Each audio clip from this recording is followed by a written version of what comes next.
My name is Eleanor Vance. I am 42 years old. And on a Tuesday morning in October, my own sister called me a beggar in front of 27 people. The woman who did it was Victoria, my older sister.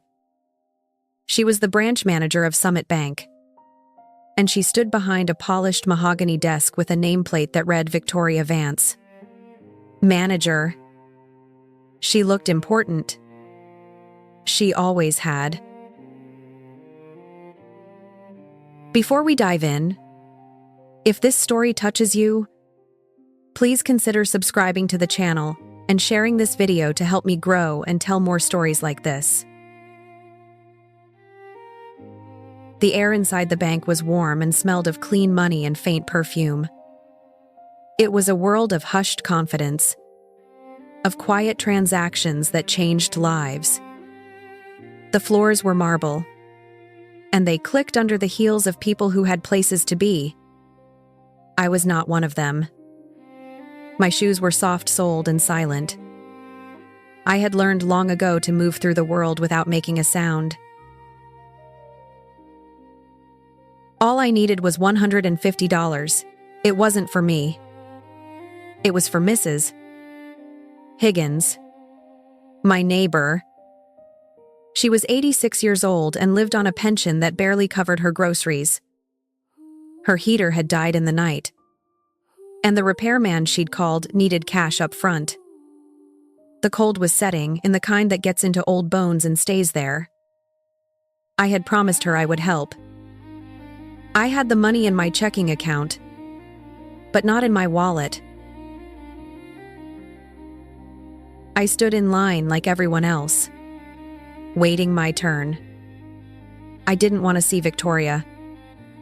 I never wanted to see Victoria if I could help it. But her bank was the closest, and Mrs. Higgins was cold.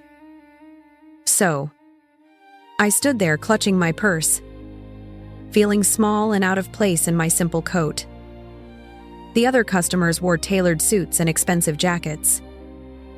I wore my thrift store wool, practical and plain, just like me.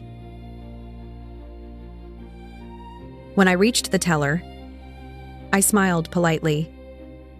She was a young woman with kind eyes.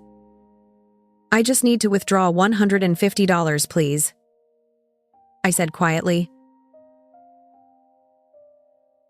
Before the teller could even ask for my card, another voice cut through the air. A voice I knew better than my own. Well, look what the cat dragged in." It was Victoria. She had emerged from her glass-walled office, a shark gliding into open water. She leaned against the counter, crossing her arms. Her suit was sharp. Her lipstick was perfect, and her smile was a weapon. "Eleanor?" she said, drawing my name out as if it tasted bad. "What are you doing here? I thought you people used check cashing places." The lobby went quiet. The gentle hum of the computers seemed to fade. The only sound was the clicking of the teller's keyboard, which suddenly faltered. Every head turned towards us. I felt their eyes on me, on my worn coat, on my nervous hands. My cheeks began to burn. It was a familiar heat, the one that had followed me through every family dinner, every holiday, every moment I dared to take up space. "I just need some cash. Victoria," I said, trying to keep my voice steady. I wouldn't give her the satisfaction of seeing me crumble. She laughed. It wasn't a small chuckle. It was a loud, cruel, theatrical laugh that echoed off the high ceilings. She wanted everyone to hear. She wanted everyone to see. Alone. She sneered. Don't tell me you need a loan. Ellie. She used the childhood nickname that always felt like a pinch. You know, we have minimum income requirements here. We don't really serve charity cases. Eleanor. The word hung in the air. Charity case. A man in a pinstriped suit chuckled. A woman behind me shifted her weight. A sigh of impatience.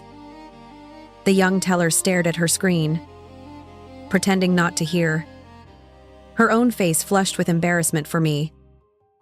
They were all witnesses to my humiliation. And Victoria was the star of the show. I looked at my sister. I saw the triumphant gleam in her eyes. She loved this. She loved having an audience. She loved making me feel like nothing. It was the role she had perfected over a lifetime. She was the star, the success, the one who mattered. I was the afterthought, the shadow, the quiet disappointment. I could have fought back. I could have told her the money was for an elderly woman who was freezing in her own home. I could have screamed at her, asked her what I had ever done to deserve this bottomless well of her contempt. But I didn't. Arguing with Victoria was like throwing stones at a fortress. It only hurt your own hands. Instead, I held her gaze for a long moment. I let her see the hurt in my eyes. I wanted her to register it, to file it away with all the other hurts she had inflicted over the years. Then I let it go. A strange calm washed over me, cold and clear. It was the calm of a final decision. The calm of a door clicking shut for the last time. I said nothing. I simply pulled my hand back from the counter, turned around, and walked away. I could feel every eye in the bank on my back. I did not hurry. My steps were measured and even. I pushed open the heavy glass door and stepped out into the cold October air. The wind hit my face, and it felt like a slap. But the burning in my cheeks was already starting to fade, replaced by something else. Something hard and solid. As the door swung shut behind me, sealing me off from the whispers and the pitying looks, I had one clear thought. Victoria had no idea what she had just done. She had no idea she'd just humiliated a woman who could buy her bank, her building, and the entire city block it stood on, and still have enough left over to forget she'd spent the money. She thought I was a beggar. She was about to learn just how wrong she was. Walking home, the cold didn't just feel like weather. It felt like my childhood. It was the same invisible chill that had settled over me at the family dinner table. The one that came from being looked through, not looked at. I grew up in a quiet suburb in Ohio in a nice house with a green lawn and a 2-car garage. On the surface, it was perfect.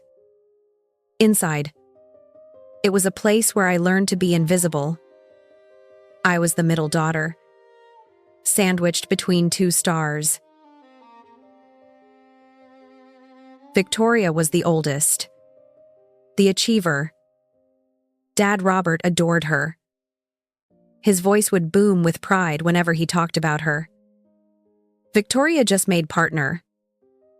Victoria just closed the biggest deal of her career. That's my Victoria. He had a scrapbook filled with her awards, her newspaper clippings, her certificates of achievement. There was no scrapbook for me. Then there was Isabella, the youngest. She was the charming one. The beautiful one. Mom Susan doted on her. Isabella had a smile that could light up a room and a laugh that made people want to give her the world. She was the artist. The free spirit. Mom would spend hours helping Isabella with her school projects, her social life, her dreams. Our family photo albums were filled with Isabella at the prom. Isabella on stage. Isabella, surrounded by friends. And then there was me. I was steady, Eleanor. The one who got good grades but wasn't a genius. The one who was pretty enough but not a beauty. The one who stayed out of trouble and as a result stayed out of the spotlight. I was the quiet one. The reliable one. The one everyone forgot. My achievements were met with a distracted nod. Oh, that's nice, dear. My problems were dismissed. You're so sensible. Eleanor, you'll figure it out. My presence was just part of the background, like the wallpaper or the hum of the refrigerator. I learned not to speak too loudly, not to ask for too much, not to have needs that might inconvenience anyone. My role in the family was to be no trouble at all, and I played it perfectly. Only one person ever really saw me. That was Grandpa Arthur. Grandpa Arthur was my mother's father. He didn't live in a big, perfect house. He lived in a small cottage cluttered with books and old maps and tools for fixing clocks. It smelled of pipe tobacco and wood polish. While my parents saw a report card, Grandpa Arthur saw me. He would sit in his big, worn-out armchair and listen. Really listen. He'd ask me about the books I was reading, about the birds I watched in the backyard, about the thoughts I was too shy to say out loud to anyone else. You have a quiet strength, Ellie, he told me once, his voice a low rumble. Don't ever let them mistake your silence for weakness. Still, water runs deep.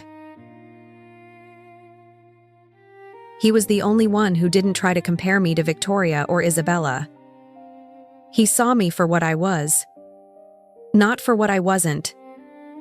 He was my refuge.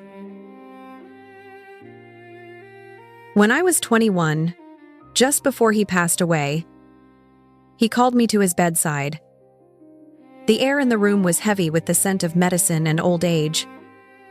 My parents and sisters were in the hallway talking in hushed, important tones about funeral arrangements and the will. They had already moved on. Grandpa Arthur's hand felt like dry paper in mine. His eyes, though faded, were still sharp and clear. He motioned toward a small wooden box on his nightstand. It was a simple dark wood box, but it had an intricate lock made of brass. He pressed a small, old-fashioned key into my palm. This is for you, he whispered, his breath catching. For the youngest heart dot. He must have been confused. Isabella was the youngest. Grandpa, Isabella is the youngest. I corrected him gently. He shook his head. A small, firm gesture. No. The youngest heart. The one that hasn't grown hard yet. That's you. Eleanor. He gave my hand a weak squeeze. There's a note inside. Don't open it until you need to. Use it when they forget who you are. He died that night. At the funeral, My family grieved loudly. Victoria gave a polished eulogy about his business sense. Isabella cried beautifully. My parents accepted condolences with practiced sadness. I stood in the background holding the memory of his words, the weight of the key heavy in my pocket. In his will, he left Victoria his vintage watch and Isabella his collection of art books. To my parents, he left his house.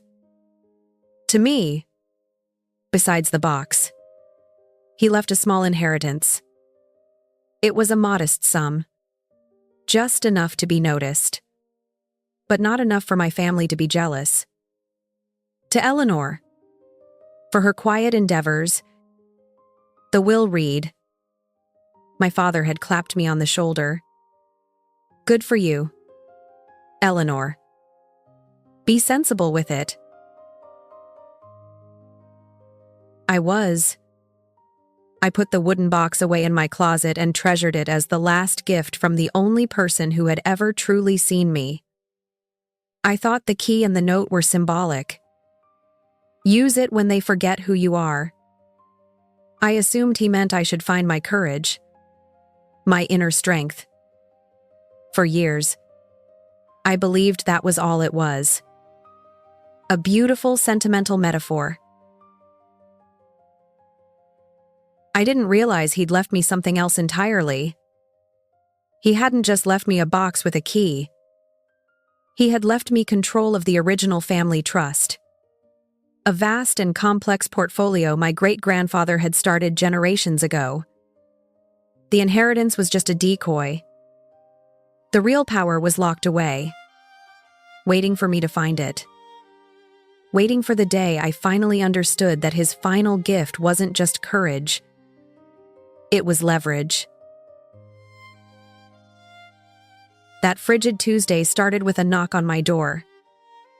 It was Mrs. Higgins' home care aide, a young woman named Elena. Her face was etched with worry. It's Mrs. Higgins, she said, her voice trembling slightly. Her furnace went out last night. It's like an icebox in there. I'm afraid for her. I threw on my coat and went next door immediately. Elena was right. The air in Mrs. Higgins's small, neat apartment was painfully cold. She was sitting in her armchair wrapped in 3 blankets, a thin, papery shawl over her shoulders. Her teacup rattled in her hands as she tried to drink. She looked small and fragile, like a little bird caught in a winter storm. Oh, Eleanor, dear, she said, her voice a weak whisper. It's just a bit of a chill. She was trying to be brave, but I could see the fear in her eyes. An elderly person in a freezing apartment isn't a minor inconvenience. It's a life-threatening emergency. I had already called a 24-hour repair service. A man named Joe was on his way, but he'd been clear on the phone. It's an emergency call-out fee. Ma'am, $150, cash only. Upfront, before I even look at it. I understood. He was a small business owner, not a charity. But Mrs. Higgins lived on a fixed income. Her pension check wasn't due for another week. She didn't have $150 in cash lying around. She barely had $15. Don't you worry about a thing, Mrs. Higgins, I told her, my voice full of a confidence I didn't entirely feel. I'll take care of it. Joe will be here soon and will have you warm in no time. Her relief was heartbreaking. Oh, Thank you, Eleanor. You're such a good girl. I was just the person next door. But in her world, I was someone who helped. I was seen. My own bank was across town. The closest one, just 3 blocks away, was Summit Bank, Victoria's bank. I hesitated for a moment. The thought of facing her, of asking for anything, made my stomach clench. It was always easier to just avoid her, to keep my small, quiet life separate from her big, shiny one. I could walk the extra mile, go to my own bank, and avoid the whole thing. But then I looked at Mrs. Higgins shivering under her blankets, and I felt a surge of resolve. This wasn't about me. This was about a vulnerable person who needed help right now. My pride didn't matter. My history with Victoria didn't matter. All that mattered was getting that cash.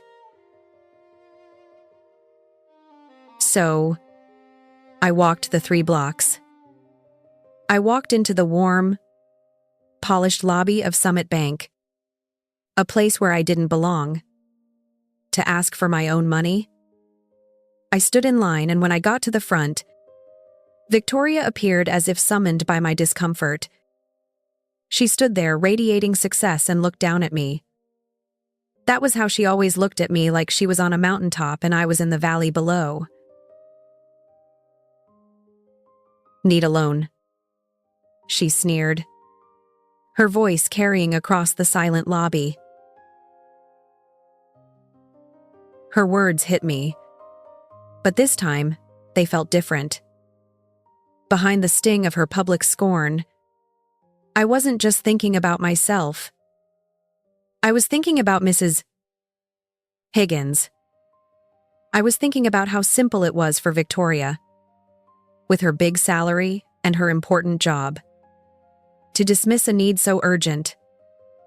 To her, $150 was probably a rounding error, the cost of a business lunch. To Mrs. Higgins, it was the difference between warmth and sickness, between safety and danger. Victoria saw me standing there, and she assumed I was pathetic. She saw weakness. She saw a charity case. I stared at her. And for the first time, I didn't just see my successful older sister. I saw a bully. A woman so insecure in her own life that she had to build herself up by tearing me down. I remembered every single time she had done it. Every family dinner where she'd interrupted my stories to tell one of her own, louder and funnier. Every holiday where she'd mocked my clothes or my job or my quiet life. Every time my parents had laughed along with her, leaving me to swallow my words and shrink a little more. A lifetime of it. A lifetime of being the butt of the joke. A lifetime of being treated like I was less than. And for what? Because I was quiet. Because I didn't need the spotlight. Because I found happiness in small, simple things that she couldn't understand. Her sneer, the chuckles from the crowd, the teller's averted eyes, it all blended into a single, deafening roar of disrespect. The final straw wasn't just a straw. It was an anvil. I didn't argue. I didn't defend myself. I didn't say a word about Mrs. Higgins because I knew in that moment that it wouldn't matter. Explaining my reasons to Victoria would be like describing color to a person born blind. She lacked the capacity to understand empathy. So, I let the silence be my answer. I turned my back on her and on the audience she had so carefully cultivated. I walked out of that bank and the heavy door closed behind me with a soft, final thud. It wasn't a retreat. It was an advance in a new direction. The humiliation didn't follow me out the door. It stayed in there with her. What I carried with me was a cold, hard certainty. I had spent 42 years accepting the role my family had given me. The invisible daughter, the charity case, the one who didn't matter. That role was now officially retired. The door hadn't just closed on the bank. It had closed on the person I used to be. The one who would have gone home and cried. The one who would have absorbed the shame and blamed herself that Eleanor was gone. A new one was standing on the sidewalk, the frigid wind on her face, finally ready to pick up the key Grandpa Arthur had left her. I didn't go back to Mrs. Higgins right away. First, I went to an ATM at a different bank and withdrew the $150. I gave it to Elena, told her to pay Joe, and promised I'd check in later. Then, I went home to my small, quiet apartment. To my family, this was my entire world. A one-bedroom apartment in a modest building. The furniture was comfortable but old. The art on the walls was from local craft fairs. My car was a 10-year-old sedan that I paid for in cash. They saw my life as a reflection of me, small, frugal, and utterly unremarkable. They pitied me for it. At Christmas, they would give me gift cards for groceries, their faces a mixture of charity and condescension. They had no idea that this apartment was a stage. It was a costume I wore to keep my real life safe. That night, I didn't turn on the television or read a book. I sat at my simple kitchen table, opened my laptop, and logged into my real life. My normal banking app showed a balance of a few thousand, a sensible cushion. But that wasn't the account I opened. I navigated through 3 layers of security, typed in a 32-character password, and pressed enter. The screen went black for a second. Then a new interface loaded. It was clean, minimalist, and decorated with a single simple logo, a stylized constellation of Orion. At the top of the screen were 2 words, Orion Fund. Beneath them, a number, account value, $4,210,350,000. $4.2 billion. This was my world. This was my work. This was the secret I had kept for 15 years. It had started with Grandpa Arthur's inheritance. That sensible amount of money my father had advised me to be careful with. I didn't put it in a savings account. I used it as seed money. My family thought my quietness was a lack of ambition. It wasn't. It was focus. When no one is talking to you at the dinner table, you learn to listen to everything else. When no one is watching you, you learn to observe the world in minute detail. My mind didn't work like Victoria's or Isabella's. I didn't see people or deals. I saw patterns. I saw systems. In college, I'd majored in mathematics and computer science. Not because I wanted a flashy career in tech, but because numbers felt like the most honest language in the world. They didn't lie. They didn't have hidden agendas. After one particularly brutal family holiday where Victoria had called my data entry job a waste of a brain, I decided I was done playing their game. I took Grandpa Arthur's money and my knowledge and I started to build something of my own. I built an algorithm, a piece of software designed to predict global market shifts based on thousands of seemingly unrelated data points.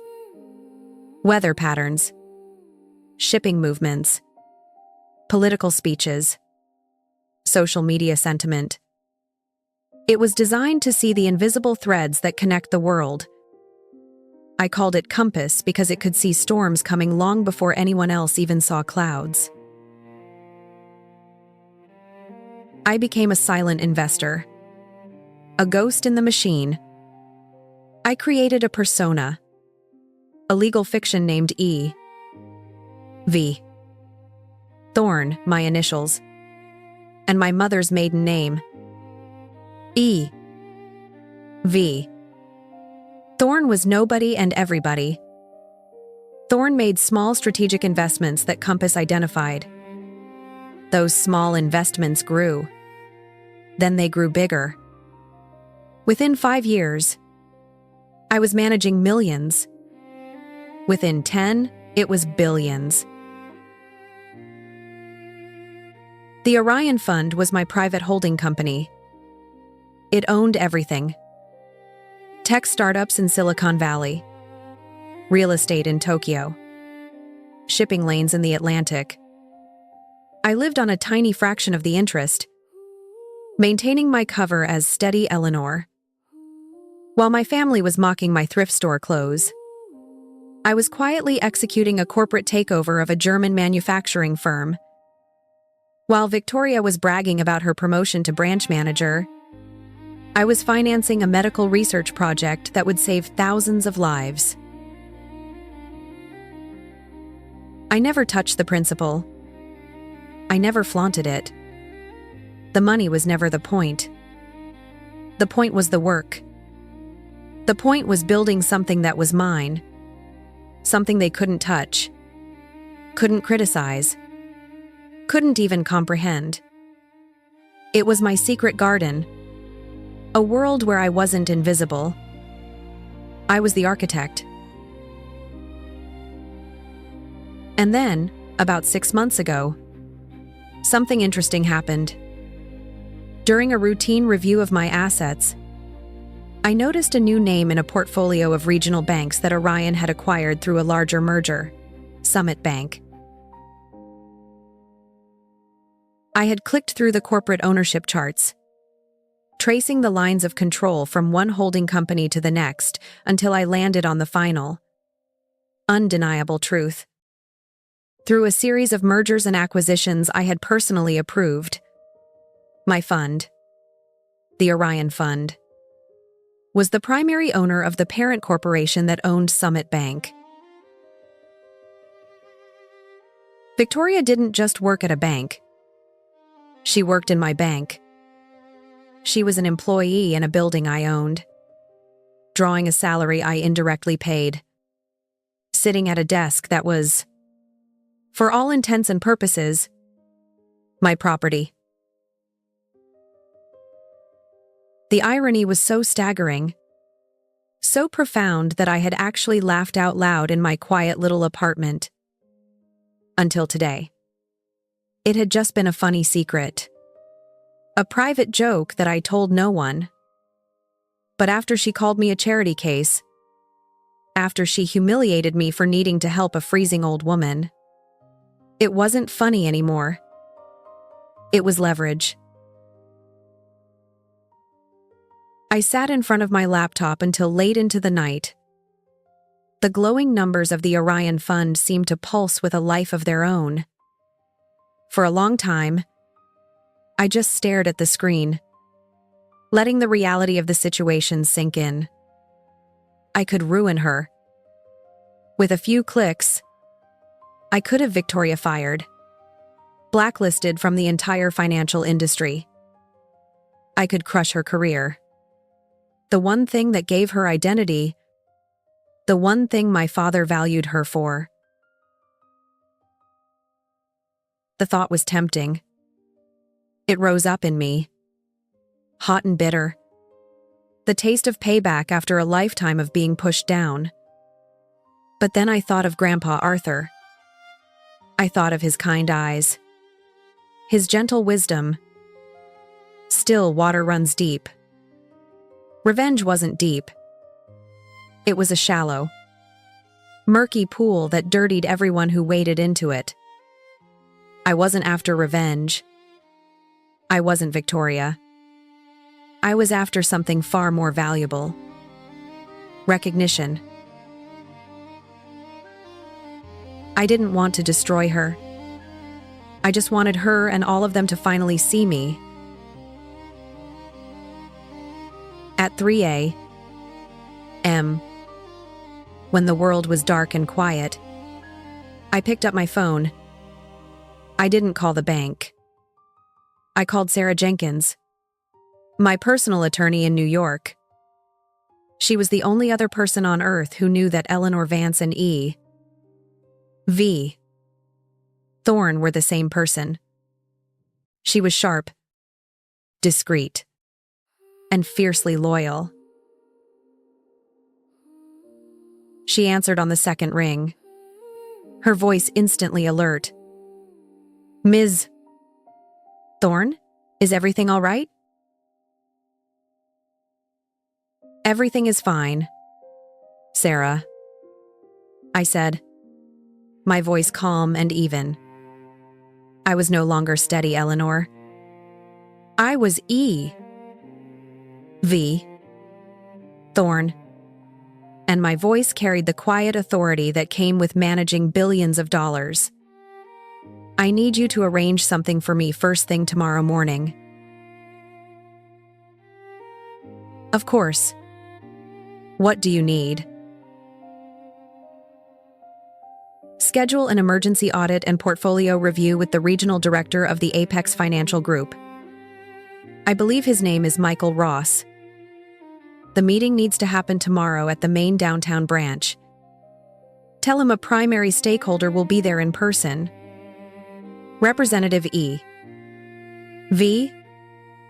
Thorne." There was a brief pause on the line. Sarah knew I never made in-person appearances. My anonymity was my greatest asset. "Understood," she said, her voice betraying no surprise. "Is there a specific agenda?" "The agenda is a full-scale asset reallocation," I said. "He'll understand what that means." "Consider it done. The meeting will be set for 10 a.m.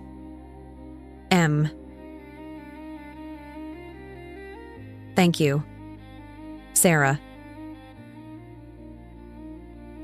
I hung up the phone. It was done. The first domino had been pushed. I walked over to my closet and retrieved the small wooden box Grandpa Arthur had given me. I hadn't opened it in years. My fingers traced the smooth, dark wood. Using the small brass key, I unlocked it. The lid opened with a soft click. Inside, nestled on a bed of faded velvet, was a single folded piece of paper. It was his handwriting, thin and spidery with age, but perfectly clear. I unfolded it and read the words I had memorized long ago. "Use it when they forget who you are." For the first time, I understood the true meaning. He wasn't talking about courage. He was talking about power. He had left me the keys to a kingdom, knowing that one day, the people who were supposed to love me would push me so far that I would have no choice but to use it. He knew they would forget I was a daughter, a sister, a person with feelings and worth. They had forgotten. And now it was time to remind them. I closed the box and began to prepare. There was no rage in my movements. No trembling hands. There was only a profound sense of purpose. I went to my closet and pushed past the simple, frugal clothes my family saw.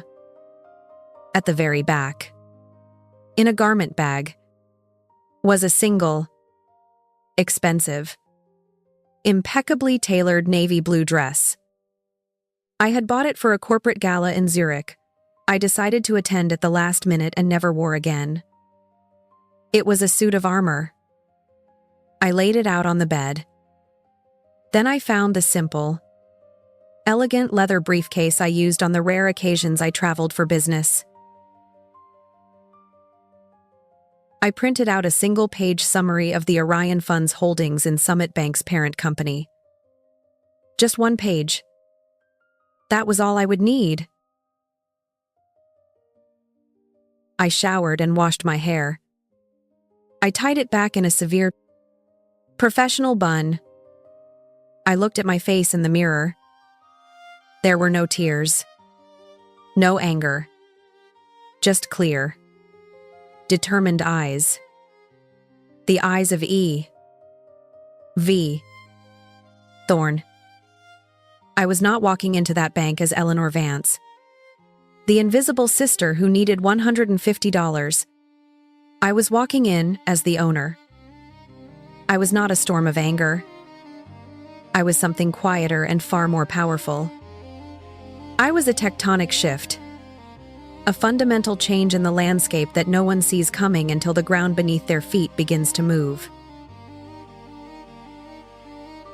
They had forgotten who I was. Tomorrow morning, I would reintroduce myself. The next morning, I did not drive my 10-year-old sedan. A black town car arranged by Sarah was waiting for me at the curb at precisely 9:45 a.m. The driver, a man in a crisp suit, held the door for me and addressed me as Ms. Thorne. He did not say it loudly, but the name carried its own weight. As we pulled up to the bank, I saw him before he saw me. Michael Ross, the regional director.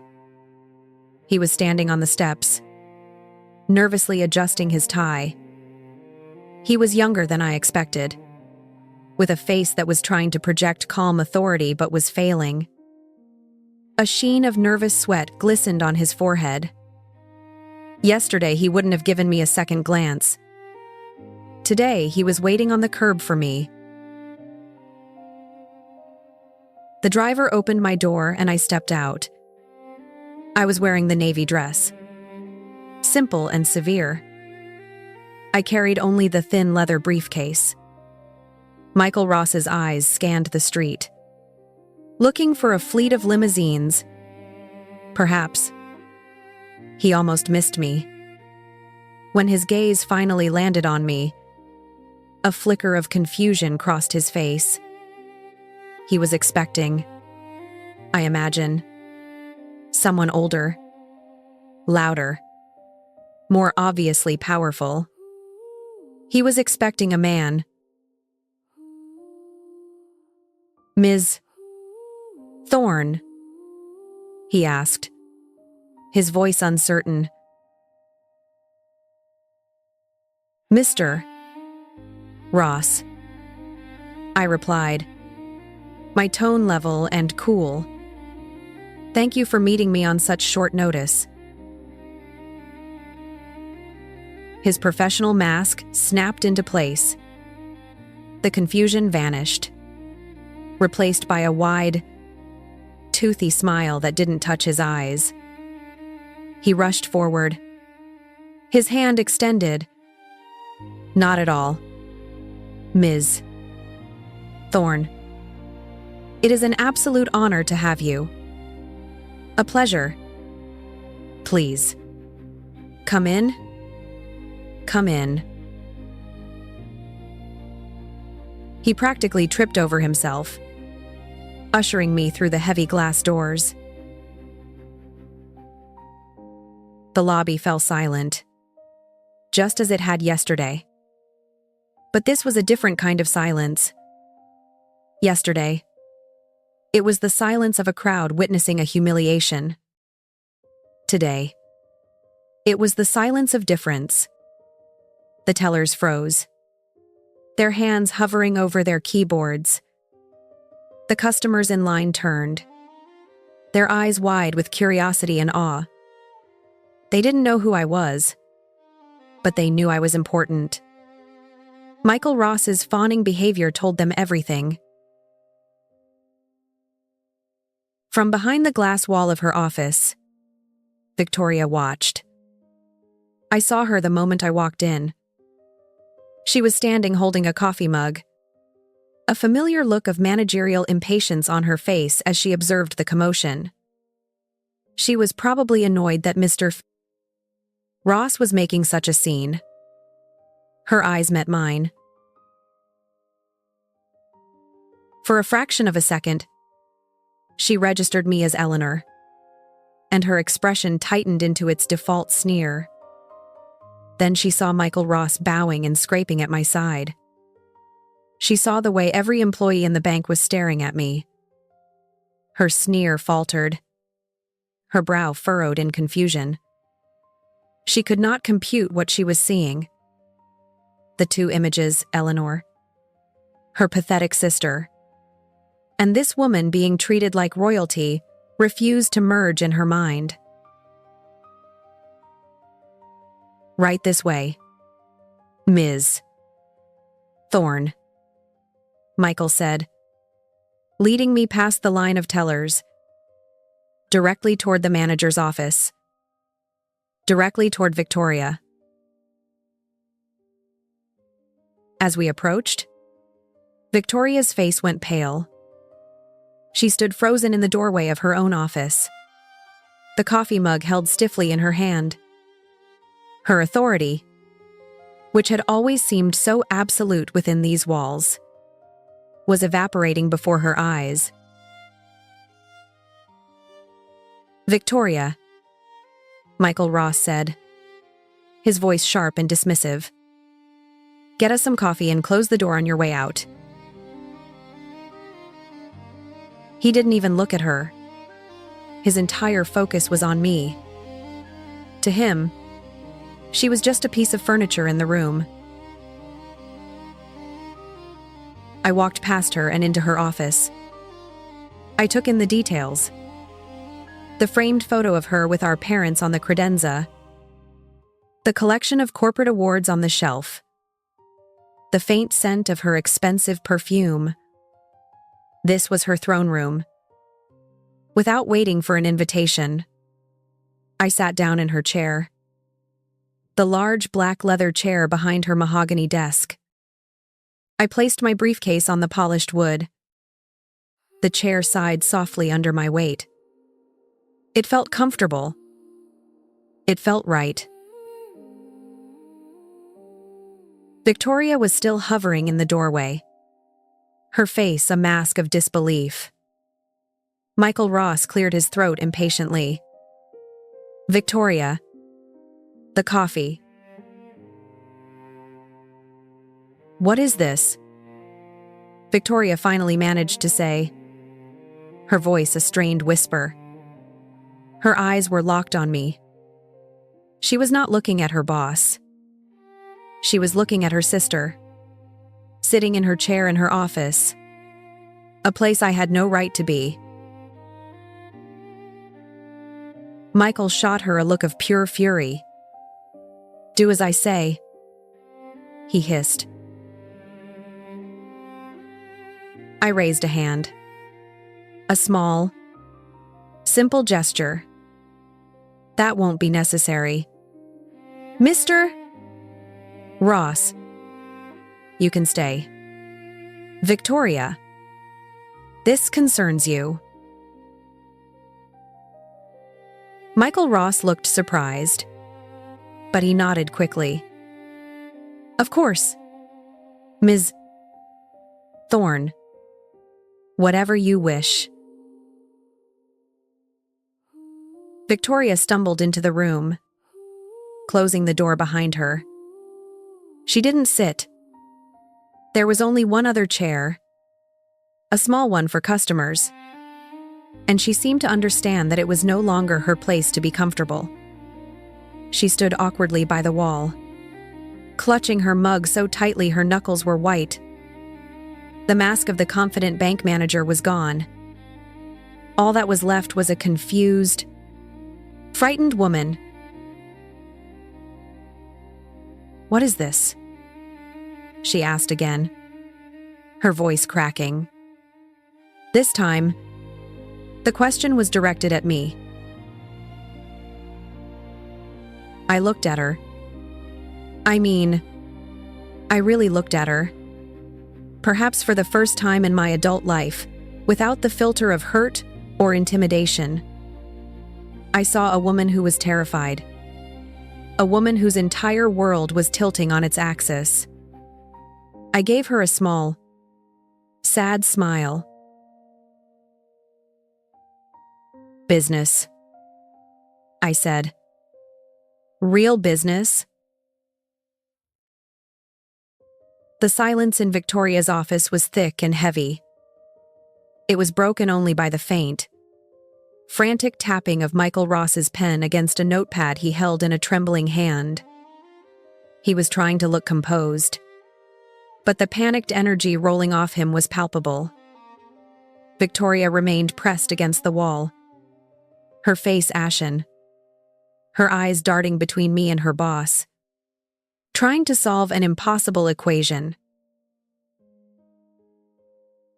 I let the silence stretch, letting them both sit with their anxiety. Then I reached forward and opened my briefcase. The latches clicked open with two sharp, clean sounds that made both of them jump. Inside, there was only a single folder. I slid it out and placed it on the center of the desk. I didn't open it. The gesture was enough.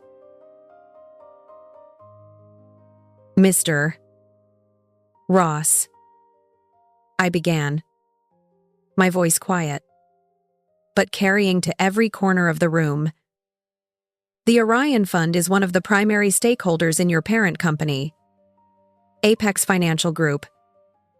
My understanding is that our holdings constitute a controlling interest." Michael Ross swallowed hard, nodding vigorously. "Yes, Ms. Thorne. Absolutely. We value your investment tremendously.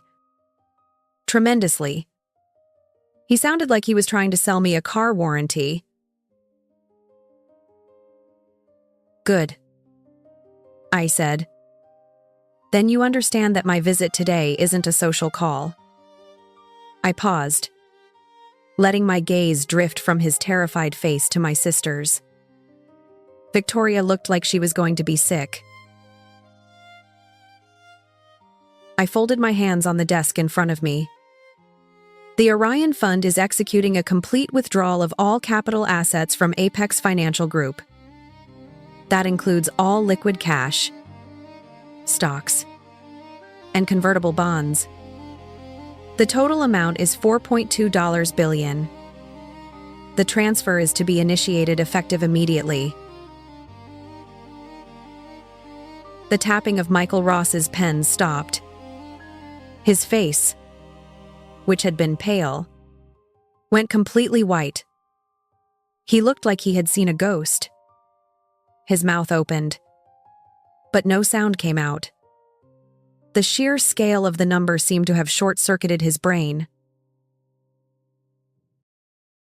I don't understand," he finally stammered. "Ms.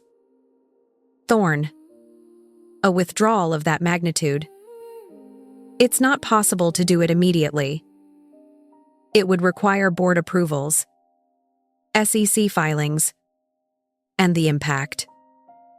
A capital flight of that size would trigger every automated market alert.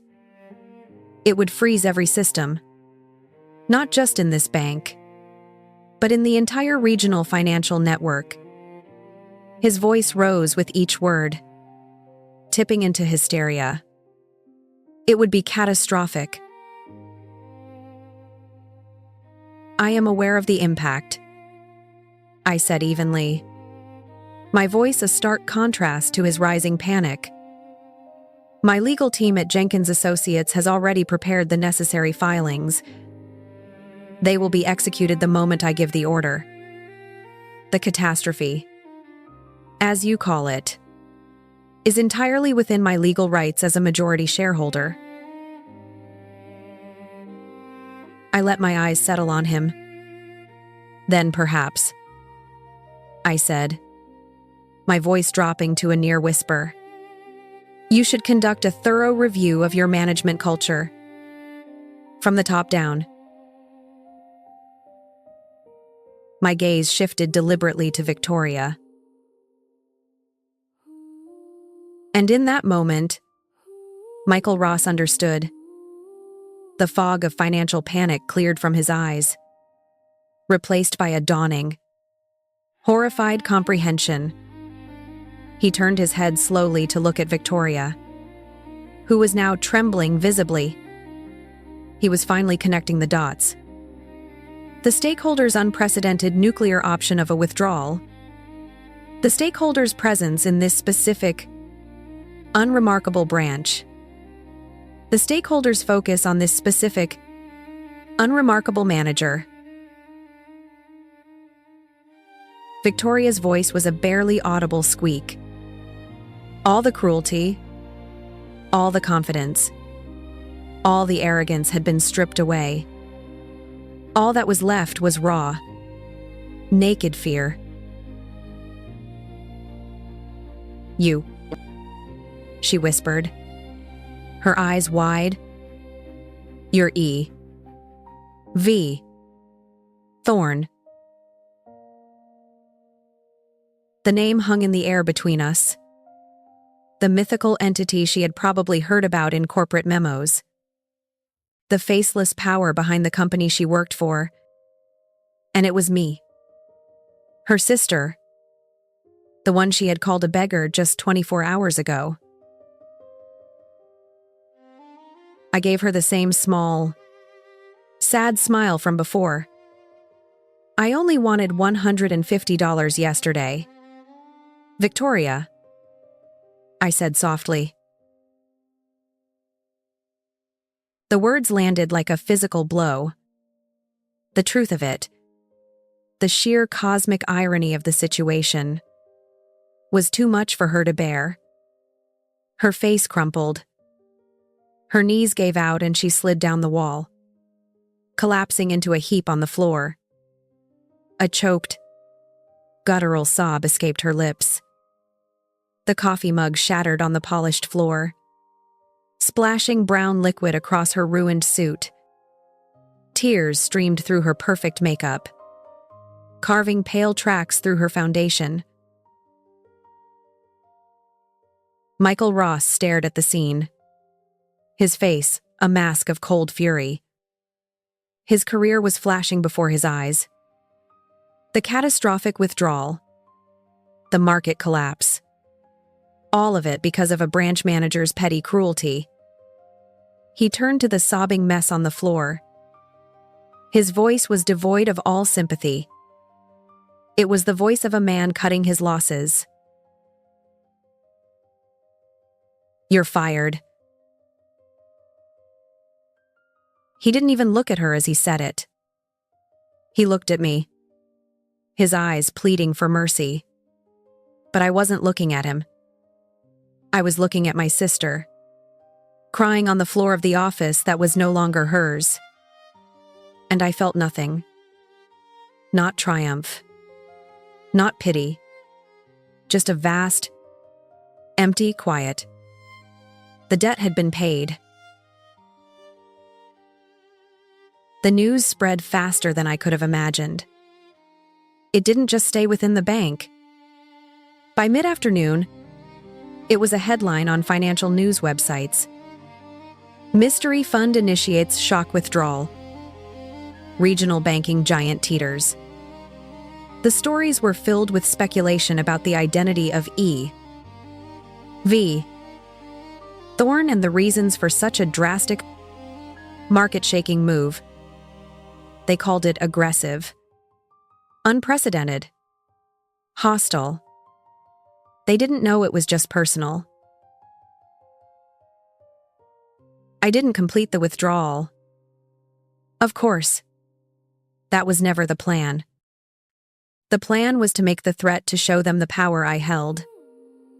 After Victoria was escorted from the building and Michael Ross had promised a complete corporate culture overhaul and a formal written apology, I had Sarah Jenkins graciously agree to pause the transfer pending a review. The systems didn't freeze. The bank didn't collapse. But the message had been delivered. By nightfall, my personal phone, the one registered to Eleanor Vance, began to buzz. It was a number I knew by heart. My mother. I let it go to voicemail. A minute later, a text appeared. Eleanor. Call me immediately. It's an emergency. I ignored it. Then a call from my father. I ignored that, too. Then my younger sister, Isabella. It became a relentless onslaught of buzzes and pings. A digital siege. They had clearly heard the news. Not the financial news, but the family news. Victoria must have called them. Sobbing and incoherent, telling them the impossible story of what had happened.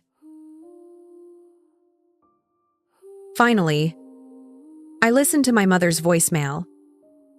Her voice was frantic, laced with a familiar, cloying tone of parental disappointment. Eleanor, I just got off the phone with your sister. I don't understand any of this. But she is an absolute wreck. They fired her. How could you do this? You have to fix it. This is your family. Next, my father's. His voice was colder, angrier. Eleanor Vance. I don't know what kind of stunt you just pulled, but you have embarrassed this entire family. Victoria's career is in ruins because of you. We raised you to be better than this. Call me back now. Embarrassed us. That was always his primary concern. Not that Victoria was hurting, but that her failure reflected poorly on him. Then a string of texts from Isabella. Ellie. Victoria is falling apart. Mom and Dad are freaking out. What did you do? People are saying you have all this money. Is it true? Whatever is going on, you have to fix this. For Victoria, we're family. Family. The word echoed in my mind. It was a word they used like a weapon. A shield they hid behind whenever they wanted something from me. Where was family yesterday morning when Victoria was laughing at me in front of a lobby full of strangers? Where was family during all those years of quiet dinners and forgotten birthdays? Where was that word when I was begging not for money, but just to be seen? Their panic wasn't for me. It wasn't even really for Victoria. It was for themselves. Their perfect family narrative had been shattered. The hierarchy, Victoria the success, Isabella the darling, Eleanor the afterthought, had been blown to pieces. They didn't know how to function in this new reality where I was not at the bottom. I sat in my quiet apartment, the one they all pitied me for, and I felt a strange sense of detachment. Their frantic messages felt like they were coming from a great distance, from a world I no longer belonged to. They were panicking because they had lost control over me. They were discovering far too late that the person they thought was a pawn was actually the one controlling the entire board. After an hour of the relentless buzzing, I turned my phone to silent. But one last text from my mother came through before I did. "We are all coming over on Sunday. We need to talk about this as a family and settle things." The arrogance of it. They weren't asking to come. They were telling me. They were still trying to give me orders. I typed back a simple reply. It was the first time I had responded to any of them. "No, not your house. Sunday. 6. My place. We'll settle everything." I sent them the address. Not to my small apartment, of course, but to the house they never knew existed. I knew they would come. Their greed and their curiosity would be too strong to resist, and I would be ready for them. On Sunday evening, a few minutes before 6, their car pulled into my driveway. It was my father's oversized luxury sedan, a car that always seemed to announce his importance. I watched from the floor-to-ceiling windows of my living room as they got out. The house wasn't a mansion. It was a modern, minimalist structure of glass, stone, and dark wood built into a cliffside overlooking the vast gray expanse of Lake Erie. It was a house that whispered wealth, not shouted it. It was a house that valued privacy and strength over ornate decoration. It was my house. They stood in the driveway for a full minute, just staring. My father, my mother, and Isabella. They looked up at the clean lines of the building, their mouths slightly agape. They had expected my tiny, sensible apartment. They had come armed with lectures and accusations, ready to put me back in my place. But my place, it turned out, was not what they thought it was. I opened the front door before they had a chance to ring the bell. "Come in," I said. They walked inside, their steps hesitant on the polished concrete floors. Their eyes darted everywhere, taking in the open-plan living space, the huge fireplace, the original artwork on the walls, the vast lake visible through the wall of glass. Their awe was palpable, and underneath it, I could smell something else, the scent of greed. Their minds were already racing, calculating, reevaluating my worth to them. "Eleanor," my mother said, her voice breathy. "This house? Where did all this come from?" "I've been fortunate in my work," I said simply, leading them to the living room. I did not offer them a tour. I did not offer them drinks. This was not a social gathering. It was a final board meeting. They sat uncomfortably on the low, modern sofa. They looked small and out of place. For a few minutes, they tried to lecture me. My father took the lead, his voice attempting its usual booming authority, but it was hollow in the high-ceilinged room. "Eleanor, we are here because we are worried," he began. "What you did to Victoria was cruel and unnecessary. Families are supposed to support each other, to forgive each other. Money. He gestured vaguely at the house. My mother chimed in. Your sister made a mistake. She was under a lot of pressure at work. You have to find it in your heart to forgive her and to help her. She lost her job because of you. They spoke for 10 minutes. I let them. I listened quietly as they told me about forgiveness, loyalty, and the unbreakable bonds of family. I listened to all the beautiful words they had never once put into practice. When they were finished, a heavy silence fell. They looked at me expecting an apology, expecting me to break down, to promise to make everything right, to restore the comfortable order of their world. Instead, I reached for a thin folder I had placed on the coffee table. I opened it. I agree, I said, my voice calm and clear. We should settle things. I looked directly at my younger sister. Isabella. Let's start with the family trust. The one Grandpa Arthur set up for our education. Isabella shifted nervously. What about it?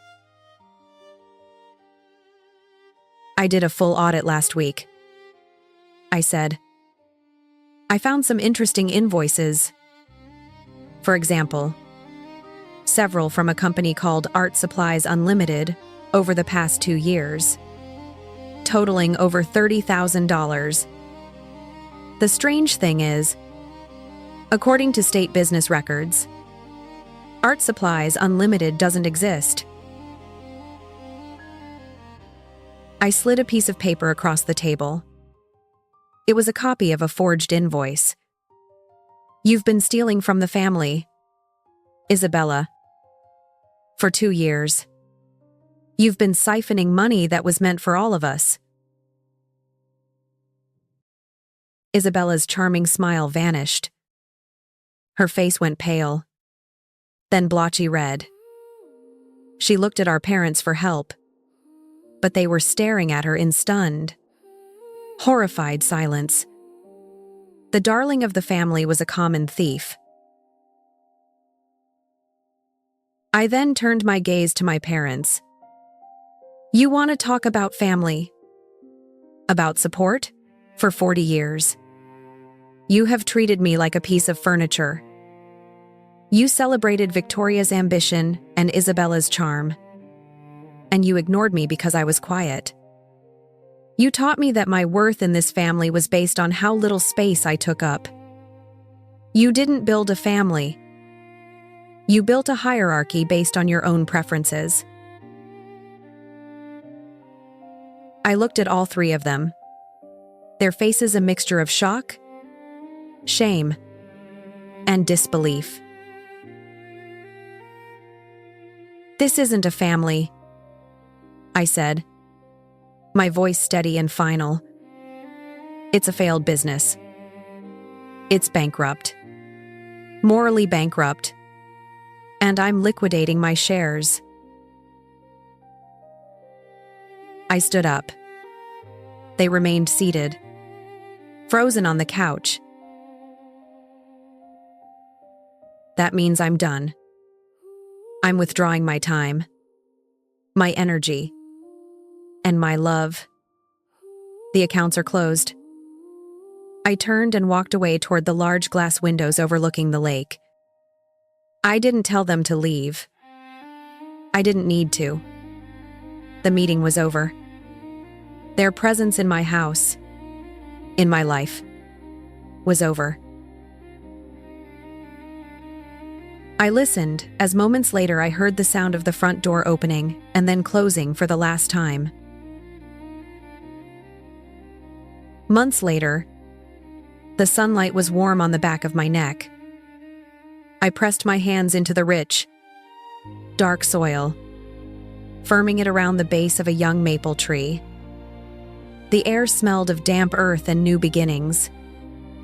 In the distance, I could hear the sound of children's laughter drifting through the crisp autumn air. I was in the Higgins and Arthur Memorial Garden. It was a small public park, a patch of green and quiet in the middle of the city. I had bought the derelict lot it stood on and funded its creation. There were flower beds and benches, a small playground, and a community reading circle. It was named for the two people who had, in their own ways, given me my freedom: Mrs.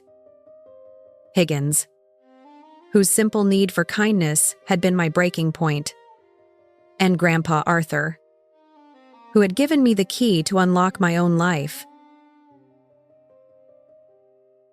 Mrs. Higgins was sitting on a bench near the playground, reading a story to a group of neighborhood children. She was warm and safe, her new furnace long since installed, her winters now comfortable. After her landlord had tried to evict her, I had bought her building, lowered the rents for all the elderly tenants, and funded a proper maintenance program.